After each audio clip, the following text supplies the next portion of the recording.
বাংলাদেশ চলচ্চিত্র শিল্পী সমিতির নির্বাচনের ভোট গ্রহণ বিকেল 5:30টায় শেষ হলেও এখনও চলছে গণনা। এ নিয়ে জানাতে এই মুহূর্তে বিএফডিসিতে আছেন রিপোর্টার মুহিবাল হাসান। সরাসরি যাচ্ছি তার কাছে।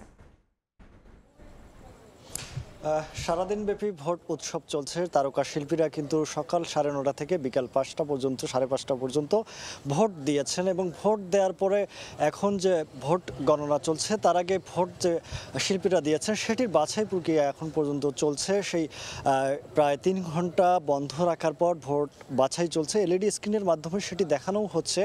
সেই সঙ্গে সবশেষ তথ্য অনুযায়ী যে তথ্য পেয়েছি, 21টি কার্যনির্বাহী পদের যে ভোট আছে সেটি বাতিল হয়েছে এমন তথ্যই পেয়েছি। এবারের নির্বাচনে 570 জন ভোটার ছিলেন এবং সেই ভোটার থেকে 471টি ভোট কাস্ট হয়েছে এমন তথ্যই প্রধান নির্বাচন কমিশনার খোরশেদ আলম খসরু জানিয়েছিলেন।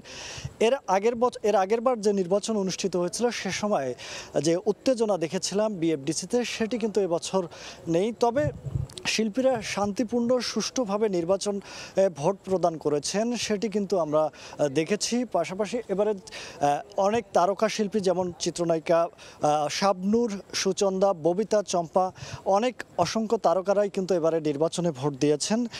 একটু যদি আমি বলি, 21টি পদে 42 জন প্রার্থী ও 6 জন স্বতন্ত্র প্রার্থী, মোট 48 জন প্রার্থী কিন্তু নির্বাচনে অংশগ্রহণ করেছিলেন। তাদের 21টি পদেই কিন্তু একটি প্যানেল গঠিত হয়েছে। একটি প্যানেলে রয়েছেন মিশা সওদাগর ও মনোয়ার হোসেন ডিপজল, আরেকটি নিপুণ আক্তার ও মাহমুদ কলি।